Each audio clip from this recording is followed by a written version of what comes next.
Somewhere in this country right now, there is a Dodge pickup with over 1 million miles on the original engine, still hauling a trailer every single day like it is no big deal. And in a salvage yard 3 states over, there is a Cadillac that never saw its 3rd birthday because the diesel under the hood literally stretched its own head bolts and blew the heads off the block. Same fuel, same era, wildly different fate. After 2 decades of pulling diesels apart, I can tell you the gap between an engine that runs forever and one that grenades before the warranty is cold has almost nothing to do with the badge. It comes down to a handful of engineering decisions.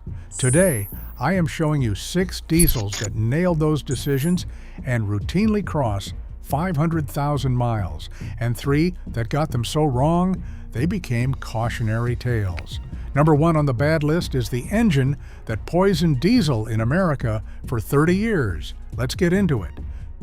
Number 6 on the survivor list, the International DT466.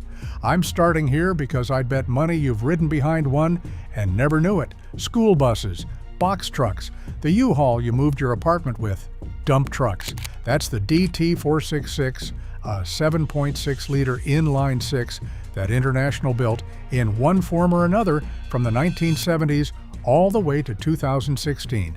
They made over 2 million of them.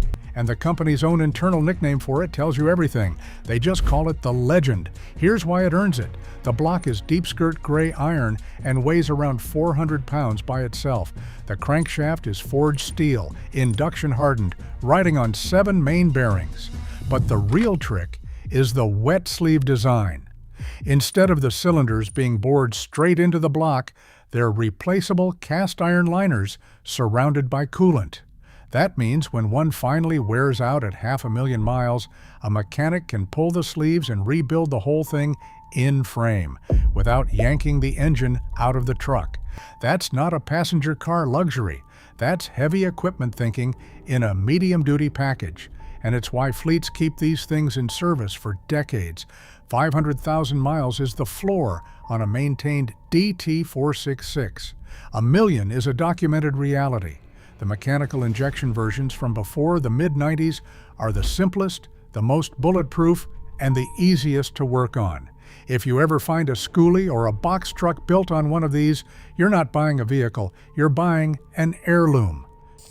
Number 5, the Volkswagen 1.9 TDI, specifically the ALH engine. Now we go completely the other direction. This isn't a workhorse, it's a 4-cylinder economy diesel that fit in a Golf or a Jetta, made all of about 90 to 110 horsepower, and returned 40 to 50 miles per gallon while doing it. And the good ones just refuse to die. The magic of the ALH, that's the engine code you want, built from roughly 1998 to 2004, is restraint. It used a simple rotary distributor injection pump, not the complicated unit injector setup that came later. It's low stress, conservatively tuned, and almost comically easy to wrench on in your driveway. I've personally seen 1.9 TDIs cross 250,000, 300,000 miles. There are documented examples north of 400,000. The hypermilers who baby these things treat 50 miles per gallon like a personal challenge. And this is the one thing that's going to kill an otherwise immortal engine, the timing belt is non-negotiable. This is what's called an interference engine. If that belt snaps, the pistons and valves try to occupy the same space at the same time, and you turn a $700 maintenance job into a $4,000 rebuild. Change the belt, the tensioner, and the water pump every 100,000 miles, no exceptions, and the ALH will outlive the car it's bolted into. Skip it once to save money and you've euthanized a legend. Number 4, the GM Duramax LBZ. This one's a redemption story. For years, GM diesels were the punchline, and we'll get to exactly why in a minute. But in 2006 and 2007, for 2 short model years, GM built the 6.6-liter LBZ, and the diesel world has been hunting them down ever since. The timing was perfect. The LBZ landed in that narrow window after GM had fixed the injector and overheating problems of the earlier Duramaxes, but just before the heavy emissions equipment arrived. It made a stout 360 horsepower and 650 pound-feet of torque, and it was the first Duramax bolted to the legendary 6-speed Allison 1000 transmission, a gearbox the diesel community treats as nearly indestructible. There's a couple out there who put 1.2 million miles on a single LBZ truck. That's the ceiling. The catch is that the LBZ is desirable, so they're not cheap, and there are a couple of things to check. The water pump uses a plastic impeller that can crack and let go, usually somewhere between 150,000 and 200,000 miles. If you're looking at one with the original pump and high miles, just budget to replace it. The injector wiring harness can chafe through and cause misfires, and the pistons can crack, but realistically only if some previous owner threw a giant turbo and oversized injectors at it and pushed past 600 horsepower. Left stock or mildly tuned, this is the Duramax you want, and the market knows it. If you're getting value out of the Straight Talk so far, do me a favor and hit subscribe. I have more videos coming on which trucks are actually worth the premium and which ones are just nostalgia with a markup. Now let's get to the heavy hitters. Number 3, the Mercedes-Benz OM61 Scene. If there's a Hall of Fame for engines that simply will not die, this 5-cylinder turbo diesel gets in on the first ballot. Mercedes built it from 1974 to 1991, and the turbocharged version, the OM617A, that showed up in 1978 in the 300SD, was the world's first production turbo diesel sedan.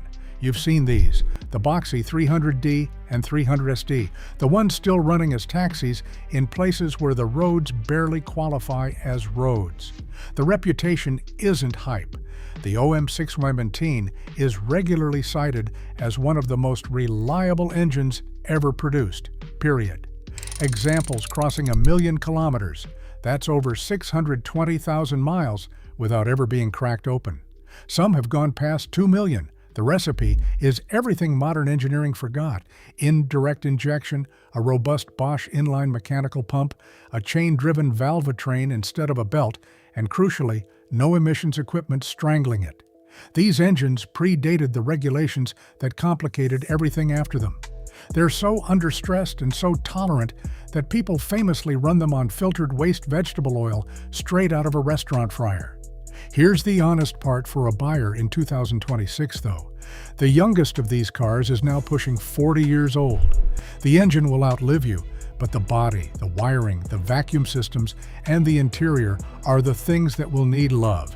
You're not buying mechanical reliability with an OM617. You already have that. You're buying a restoration project with an immortal heart. Number 2, the Ford 7.3-liter Power Stroke. Built from mid-1994 through 2003, this is the engine that made Ford's diesel reputation, and 20 years after they stopped making it, clean examples still command premium money, sometimes more than the newer trucks that replaced it. Everything about the 7.3 is overbuilt in the right ways. Cast iron block, 6 head bolts per cylinder, clamping each head down, a detail that matters enormously. And I will show you why in about 60 seconds. Its HEUI injection system uses high-pressure engine oil to fire the injectors, which sounds complicated but eliminated the failure-prone high-pressure fuel pump that plagues modern designs. And like the others on this list, its real superpower is what it does not have. No EGR, no diesel particulate filter, none of the emissions plumbing that chokes the life out of later engines. A bone stock, well-maintained 7.3 hitting 400,000 to 500,000 miles is, in the words of the people who build these, virtually guaranteed. When you shop one, know the weak spots. They are minor. The camshaft position sensor likes to fail and leave you stranded, but it is a $35 part. Smart owners keep a spare in the glove box. There are some wiring harness connectors under the valve covers that get brittle with heat. And here is the big one. The engine almost always outlives the transmission. The automatics behind these, the E40D and 4R100, are the actual weak link, not the motor. People put fresh transmissions behind 7.3s with 250,000 miles all the time. If you want the best ones, Look at the 1999 to 2000 trucks. The very late 2001 to 2003 units got noisier and a bit more sensor troubled. And number one on the survivor list, the Cummins 5.9-liter 12-valve, the 6BT. This is the holy grail. Ask 100 diesel guys what the most unkillable engine ever put in a pickup is, and you will hear 12-valve Cummins until you are sick of it. Found in Dodge Rams from 1989 through the first half of 1998, this 1,100-pound hunk of inline-six iron is the engine the entire diesel performance world is built on top of. The reason is a beautiful kind of stupidity, and I mean that as the highest compliment. One of the guys who builds these for a living describes it as too dumb to die, and that is exactly right. The block and head are cast iron, 2 valves per cylinder. The timing is gear-driven, so there is no belt to snap and no chain to stretch ever. And the fuel injection is fully mechanical.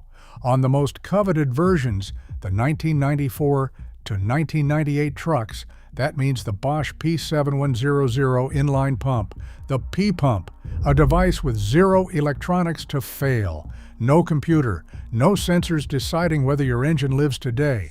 It started life as an agricultural and industrial engine running tractors and combines and generators, which is why it was barely breaking a sweat when Dodge dropped it in a pickup. Members of the Cummins High Mileage Club have logged over 1 million miles. One delivery driver put more than 2.6 million on his B-Series Cummins. It has exactly one well-known flaw, and it is cheap: the killer dowel pin, a little dowel in the timing case that can vibrate loose over the decades. There is a $20 tab kit that pins it permanently, and any 12-valve owner worth their salt has already done it. The other thing to know, the engine is so much stronger than everything around it that the automatic transmissions and axles are what give up first, especially if anyone has added power. Buy the truck with the NV4500 manual if you can. The engine itself, you will not kill it. You will just keep replacing everything bolted to it. So those are the 6. Now let us talk about the other side of this, because for every diesel that runs forever, there is one that turned its owner's life into a financial horror movie. These are the 3 that die before they ever sniff 100,000 miles. Number 3 on the disaster list, the Volkswagen 2.0 TDI Pompadours. I know, I just praised the 1.9 TDI 2 minutes ago. That's what makes this one so cruel. VW took a legendary little engine family and, chasing more power, introduced a design flaw that eats the engine alive from the inside. The Pompadours, or PD system, ditched the separate injection pump and instead used the camshaft itself to directly hammer the fuel injectors open. The problem is the contact pressure that puts on the cam lobes is enormous, far beyond anything a normal valvetrain ever sees, so the lobes wear flat. As they round off, the injectors stop getting actuated properly, and you get the telltale ticking, then a misfire, then a dead cylinder. This is the single most common PD failure, and it's the entire reason Volkswagen abandoned the design and moved to common rail injection. On top of that, the injector seals fail and weep, a condition the community grimly named Black Death for the terry carbon crust it leaves behind. Fix the cam and lifters, and you're looking at $800 to $1,500, and that's if you catch it before a lobe disintegrates and contaminates the whole engine. These can absolutely die young, and they take owners by surprise precisely because they're wearing the same TDI badge as the indestructible one. Number 2, the Ford 6.0-liter Power Stroke. This one hurts because of what it replaced. In 2003, Ford retired the legendary 7.3, the engine I just put at number 2 on the all-time greats list, and dropped in the 6.0-liter, and it became one of the most notorious diesel engines ever built. Remember how I made a big deal about the 7.3 having 6 head bolts per cylinder? The 6.0 cut that down to 4. 4 head bolts trying to hold the head against the pressure of a modern, high-output diesel. And the answer was exactly what you'd expect: head gasket failure. Not might happen, will happen. Owners talk about it as a when, not an if. But the head gaskets are just the headline act. The EGR cooler cracks and dumps coolant. The oil cooler clogs. The injectors and their spool valves act up. The FICM, the module that controls the injectors, fails. There's an entire cottage industry built around bulletproofing the 6.0, which is a polite way of saying paying thousands of dollars to fix the engineering Ford shipped. A neglected 6.0 can be a smoking paperweight well before 100,000 miles. A properly bulletproofed one can actually run a long time, but think about what that sentence means. You have to rebuild the thing to make it reliable. That's the opposite of every engine in the first half of this video. And number 1, the engine that didn't just fail, it took the entire American diesel market down with it. The Oldsmobile 350 diesel V8. From 1978 to 1985, GM put this thing in everything. Oldsmobiles, Cadillacs, Buicks, Chevrolets, Pontiacs, GMC trucks. Nearly 30 different models. And it is, by wide consensus, one of the worst engines ever sold to the public. Here's the sin, and it's almost unbelievable. To save development money during the fuel crisis, GM didn't design a diesel from scratch. They took their 350 gasoline V8 and converted it. Now, a diesel runs compression up to 3 times higher than a gas engine. We are talking 22.5 to 1. That demands a fundamentally stronger top end. But to reuse the existing tooling, GM kept the gasoline engine's head bolt design and pattern. Same bolts, triple the pressure. The result was exactly what physics promised. The head bolts stretched and snapped, and the heads literally lifted off the block. To make it worse, they deleted the water separator to cut costs. So any water in the fuel, which was common back then, went straight into the injection pump and corroded it. The carnage was historic. By some estimates, a quarter of all GM products fitted with this engine suffered major mechanical failures. Some didn't make it past 10,000 or 20,000 miles. California's Air Board literally couldn't certify it. The test cars kept breaking down before they could finish the tests. The lawsuits that followed were so widespread, they helped give rise to the lemon laws we still have today. And a class action settlement forced GM to cover up to 80% of the cost of new engines. Plenty of owners just had the diesel ripped out and a gas engine dropped in. GM eventually fixed most of it by 1981 with a redesigned DX block, but the damage was done. This single engine soured American buyers on diesel passenger cars for the next 30 years. When people my parents' age tell you diesels are unreliable, this is the engine that taught them that. One penny-pinching decision echoing for 3 decades. So there's your spread. On one end, the International DT466 quietly running 1,000,000 miles under a school bus, the OM617 outliving its own bodywork, the 7.3 and the 12-valve Cummins that the market still fights over, the LBZ Duramax that redeemed GM, and the humble 1.9 TDI sipping fuel past 400,000 miles. On the other end, the 2.0 PD eating its own camshaft, the 6.0 Power Stroke you have to rebuild to trust, and the Oldsmobile 350 that blew its heads clean off and dragged an entire industry's reputation down with it. The lesson in all 9 of them is the same one I've watched play out in my bay for 20 years. Longevity isn't luck, and it isn't the badge. It's clamping force, simple injection, no emissions plumbing strangling the engine, and components built stronger than the job asks for. Get those right, and you get 500,000 miles. Get them wrong to save a few dollars per unit, and you get a junkyard. If you want to see which of these you can actually still buy today without getting robbed, and what the smart money is paying for a clean 12-valve or a 7.3 right now, I broke that down in another video. It is right here. That's 2 decades of pulling these apart, distilled. Like the video if it helped, subscribe for more truth the dealer lot won't tell you, and I'll see you in the next one.